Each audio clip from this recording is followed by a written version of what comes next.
Your first responsibility is to be a good student. It's to do the best you can. Do your homework. Pay attention in class. Follow through.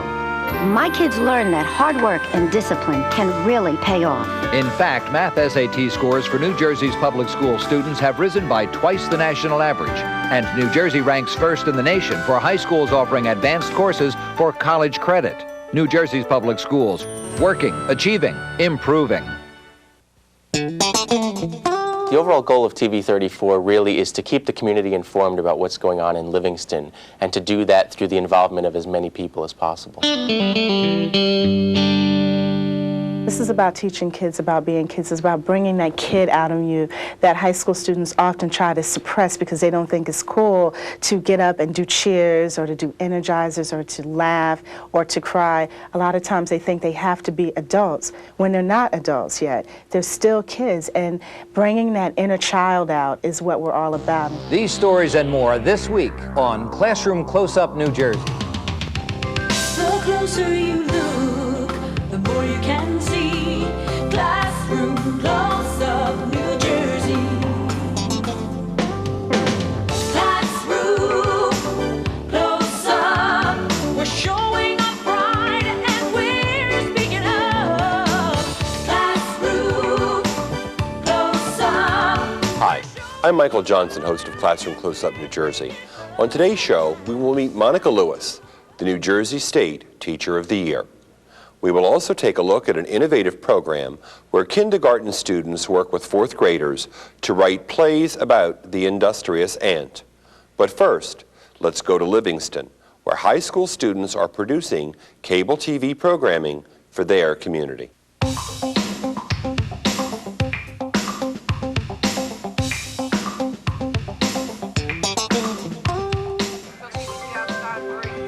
Five, four, three, 2, 1, or tries 3, Mike's in. Hello and welcome to Ion Livingston. I'm Dare Officer Chuck Granata, and today my guests are members of the Livingston High School Peer-to-Peer Club. He's not quite Dan Rather, nor is his guest a well-known mover and shaker on Capitol Hill.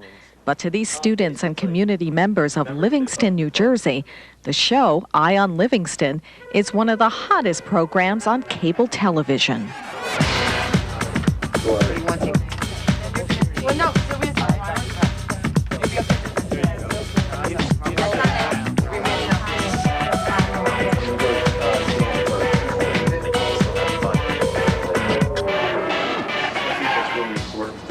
Ion Livingston is one of many programs produced by Livingston High School's Video Production Department. The programs are produced and aired on the community's public access channel, better known as TV 34, located right here in the high school. Besides giving students the opportunity to learn video production skills, students also learn to value the partnership between the school and the community. Guests, you know what order you're going in, right? Okay. The goal from my perspective is that the channel should provide the opportunity for as many people in the community of Livingston to communicate about local issues as possible, to provide a platform for the residents of Livingston to initiate dialogue on issues that they feel are important. And that includes all members of the community, not just political parties or segments of the population, but all community members from the youngest child up to the oldest senior citizen. James Smith, along with Stephen Milano, head up the television workshop program at Livingston High School, a program that not only involves students, but also members of the community. I think it's a benefit to the students who are involved to know what TV programming is all about and to understand the magic box that's sitting in their living rooms at home. But it's also a benefit to the community because they're more informed about what's going on in their town. They're a little bit more likely to get involved in community events. They're aware of what's going on in town. And they're more likely to feel like they're part of something that's actually going on instead of being an outsider. 30 seconds. Too slow, moving too slow. Faster, faster. Come faster. Mike, count it a little faster. At TV 34, students and residents work together as a team, producing more than 8 hours of programming a week. Programs such as Around Town with Andrea and Joyce, Ion Livingston, and local sports. It's quite an operation for me. It's quite a blast. That's all I can say. Retired physicist and Livingston resident Les Davison was looking for a way to get involved in the community when he started volunteering at TV 34. The thrill of starting a television show is really probably the most, I wouldn't say the most exciting, but a very exciting part of it. Waiting that countdown for the show to start when I'm directing a show just sends quite a thrill through my body. And I have the TV bug, let's face it. Okay, so you want to do guests first? Yeah. Well, I never produced a TV show before, so this is a whole new experience for me. And from standing in the control room and learning what the kids know, I'm in awe of what they can do. They do the mic checks and the sound levels, and we have PSAs, and we tape live, and they really have it down to a science, getting it all in and getting in the 30 minutes, and it's nerve-wracking for me, but they're very calm, and they really do a great job, and I think that we each have learned how to respect each other's talents and work together well. I think working with the members of the community is one of the greatest things with all the different age groups and all the different people. You get to meet new people. You get to all work together for making this channel and this place the best it can be and try and help everybody else out. It's great to work with the adults in the community and see how we function as a union, and it's real fun to produce a show and see how we broadcast it and see the response of and the feedback that we get through the community. Besides producing shows in the studio, students and residents also get a chance to take the show on the road with its new television live truck. This mobile unit allows the TV 34 crew to send a live signal back to the television facility. Recently, the live truck and its crew were put to the test when the truck was used to provide live coverage of the Olympic torch coming to town. A lot of people see TV production program in a high school as a frill, and they think that it's for the handful of students who go into this as a medium and a vocation. But really, for the students who take this program for 1 year and then move on, they become active TV viewers instead of passive TV viewers. Instead of TV manipulating them and controlling them, they understand it and the magic is taken out of it. And I think that's a valuable life experience.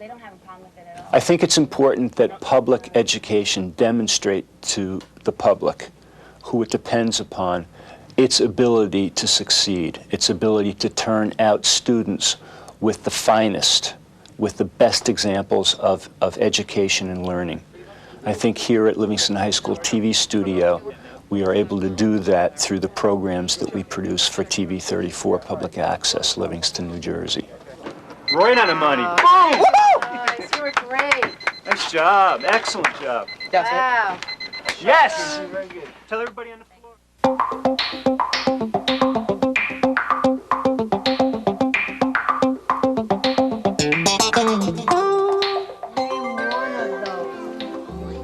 Teachers at the Washington School in Union know one thing for certain. Big lessons can be taught in small ways. Together, Bonnie Gentessa's kindergarten class and Pauline Burns' first graders learn about science and improve their reading and writing skills by studying ants. My goodness, there's a lot of pictures of ants in here. Ants can be found, in the house. Do we want ants in the house? One of the reasons that I like to teach kindergarten is that we teach life science. And I think life science is important to little ones. If it's hands-on and they're experiencing it and it's a process, they take it with them and they can absorb it and learn it and continue all through life. And the last?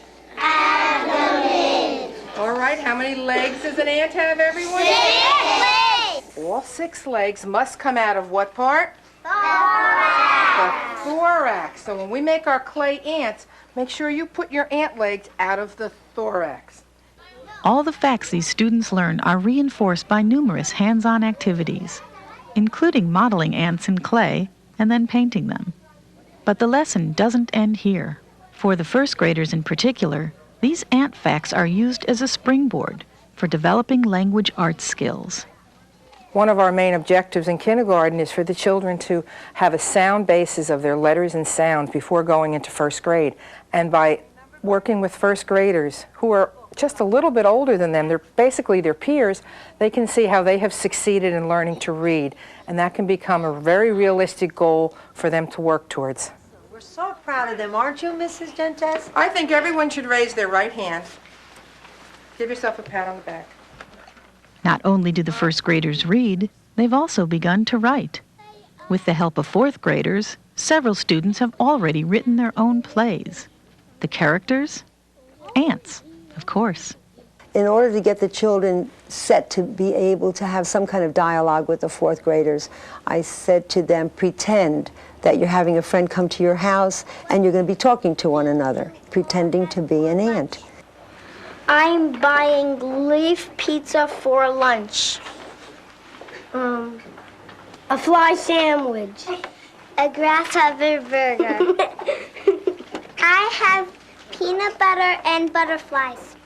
Does anyone want a drink? My son Michael is in the first grade and he's just learning how to read and how to write words. And the language part was great because they were able to actually put down where they came a few months ago without really knowing much. Now they're writing stories and they're using their imagination and acting it out all together. So many skills put together. It's just wonderful. And as a matter of fact, this morning he wrote his own little ant story at home. If we are to open new frontiers in science, we must learn basic principles. If we are to perfect new information technologies, we must master the old ones. If we are to harvest the oceans, we have to start here, in our public schools, where our kids are learning to analyze problems and solve them together, where they're learning about America's past, and above all, learning for America's future. Public education works.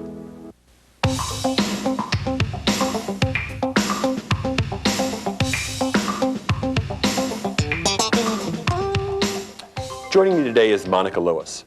She's this year's New Jersey State Teacher of the Year. Monica teaches both deaf and hard of hearing students at the Governor Livingston Regional High School in Berkeley Heights, New Jersey. The things that she has done with her students have inspired awe and admiration in other children and her colleagues alike. Monica, welcome to the program. Thank you. Let me first ask you, how did you become a teacher of the deaf and the hard of hearing? I went to college in hopes of getting a degree in speech pathology and audiology.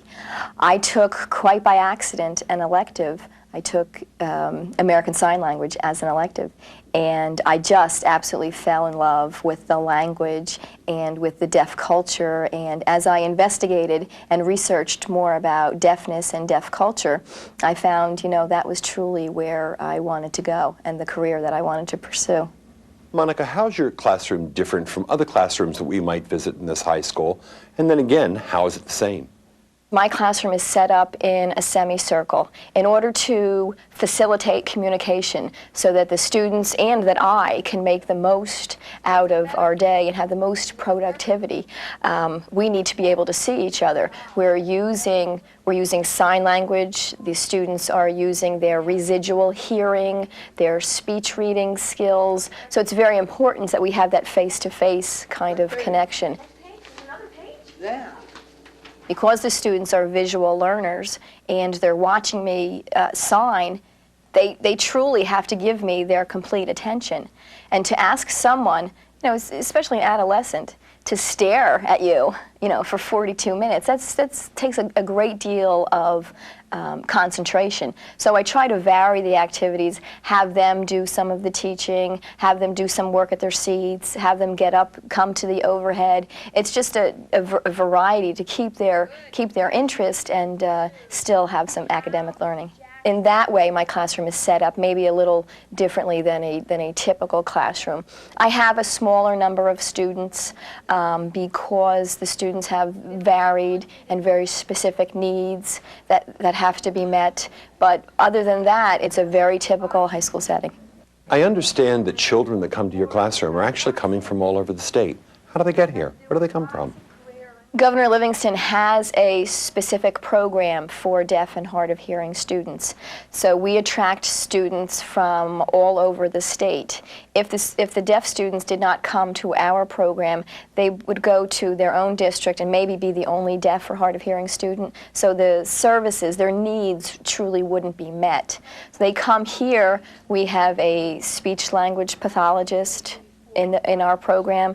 We have a counselor who knows sign language. We have 6 sign language interpreters that go with the students if they are in mainstream classes, and we have 6 teachers of the deaf and hard of hearing. So it's a specifically designed program, and the students do come from across the state, and they do utilize our services quite extensively. We have students involved in sports, in clubs, the National Honor Society, the student government. They're very involved. This truly is their high school. Your students mix in with the general school population. How do they accomplish that? I think our program has been here so long, and the students, as they're coming through the 7th and 8th grades, they know that we're going to be here. So they know to expect sign language interpreters at all of the assemblies and at all of the games and at all of the meetings. So we're not such an oddity. And several students have taken, the hearing students have taken American Sign Language. It is offered as an elective. So it's a wonderful opportunity, and it certainly helps to bridge the gap because they can now communicate with the deaf and hard of hearing students, and it's been very, very beneficial. You're the New Jersey State Teacher of the Year. What does that award mean to you? And what would you like to communicate to the public about what teaching is and what it means?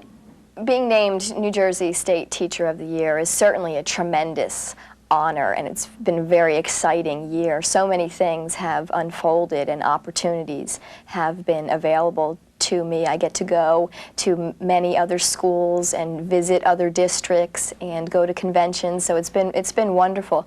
But I truly feel that I represent Governor Livingston. I represent the teaching profession. There are so many positive, wonderful educators out there, and truly what I would like to communicate to the public is there's a lot of good going on in schools in New Jersey, and it's a concern to read so much negative press about education when it's something that I feel so strongly about. You know, being a teacher is much more than what I do. It truly is who I am. And I know so many other colleagues who feel that way also. And for us to receive so much negative press, it's truly unfair. What does being Teacher of the Year allow you to do to counter some of those negative views? I have, to a certain extent, public appearances, and at each one, I absolutely stress the importance of education and educators and how many positive things are going on. So I think that I am on display a little more often and able to project a more positive image. Monica, let me add my congratulations as well. We're extremely proud of you. Thank you so much for taking the opportunity to be with us today. Thank you. Thank you.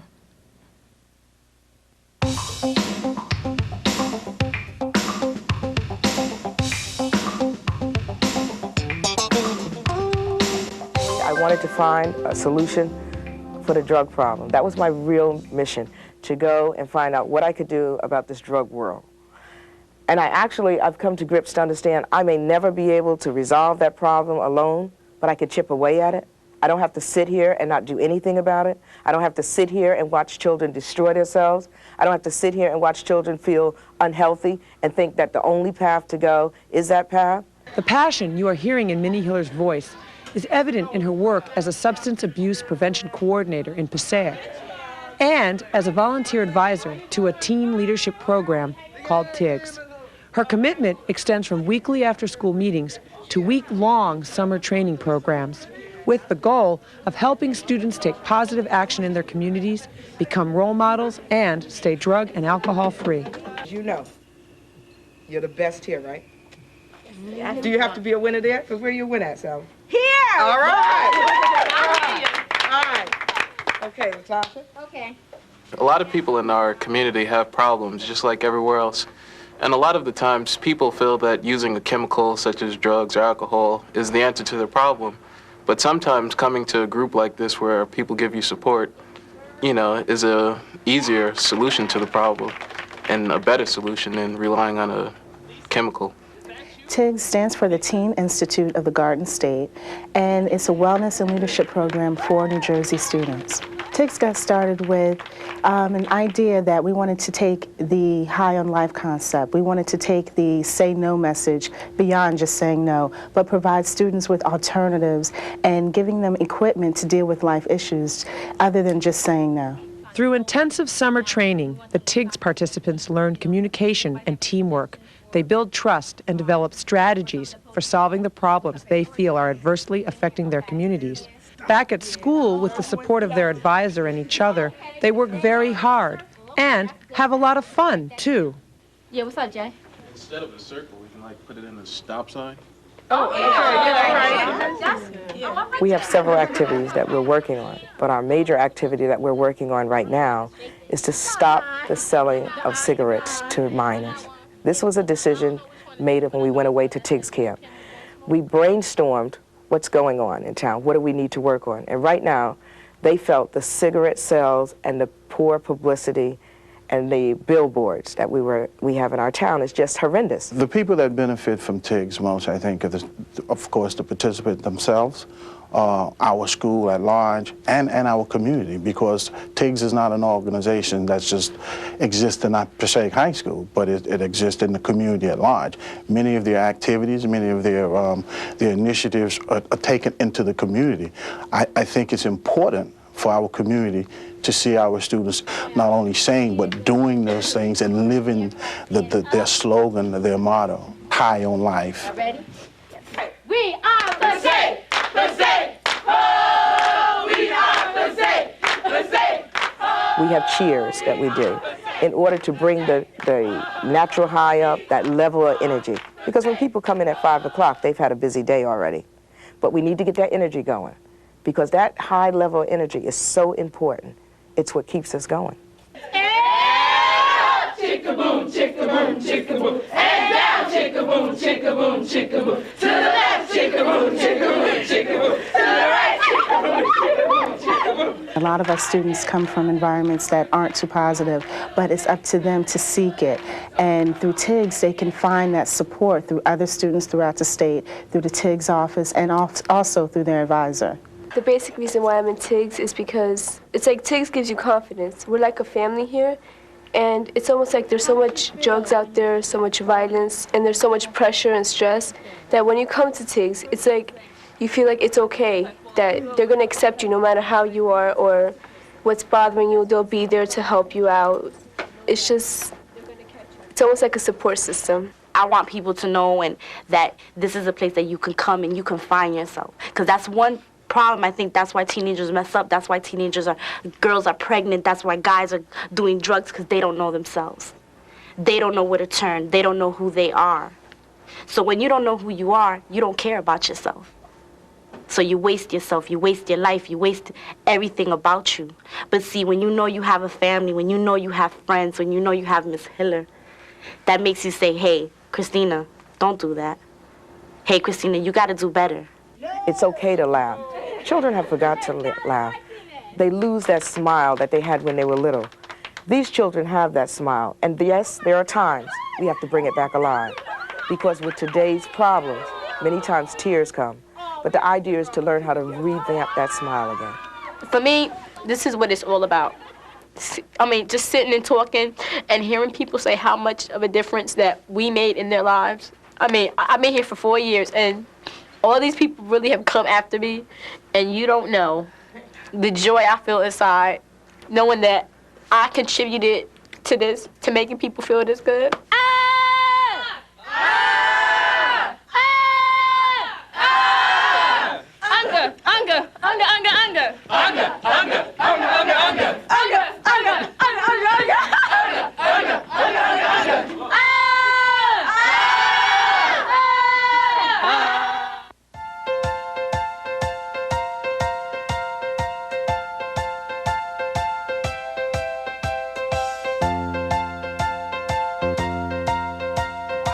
If there's one thing that educators agree on, It's that helping children feel good about themselves is an important goal. According to educational experts, high self-esteem goes hand in hand with academic development, social acceptance, and the positive and appropriate expression of affection towards others. In other words, the child who feels good about himself is more likely to care, respect, and get along with others. While the schools play a crucial role in developing a child's self-concept, nothing can take the place of love and support that you as a parent provide daily in building your child's self-esteem. How do you start? Begin by reinforcing activities that your child's teacher is already doing in the classroom. First, read to your child each day or share a story. Sharing a book or story is an expression of love. Accept your child for who they are. Start by praising your child's positive actions, feelings, and ideas. Look, Mom. Provide time for your child to share about things that are important or accomplishments they are proud of. Educational experts agree that when children feel someone genuinely cares about them, they learn to be more caring to others. To start, begin by teaching your child to respect himself and others. Now, the concept of respect is much more than being polite. It's really the glue that holds society and relationships together. What are you doing? You're not doing that right. That's not nice. Discuss with your child ideas about what constitutes respectful behavior by asking your child what is a respectful way to tell a classmate that he has made a mistake. Out of that kind of discussion, children can begin to see how to be more sensitive to the feelings of others. Another conversation with your child can center around respect for property. Hey, I was playing with that. Begin by asking the question about how your child would feel if someone played with his favorite toy without permission. Experts tell us getting your kids to see how they feel helps them empathize with others. I'm sorry, we can share. Remember, teaching your child to respect himself and others means respecting differences in each other too. As your child begins to deal with these issues, he will see the role self-respect plays. And as your child learns to respect himself, the more respect he will give to others. Remember, a parent is a child's first teacher. That's all the time we have for today. Join us again next time, and thanks for watching.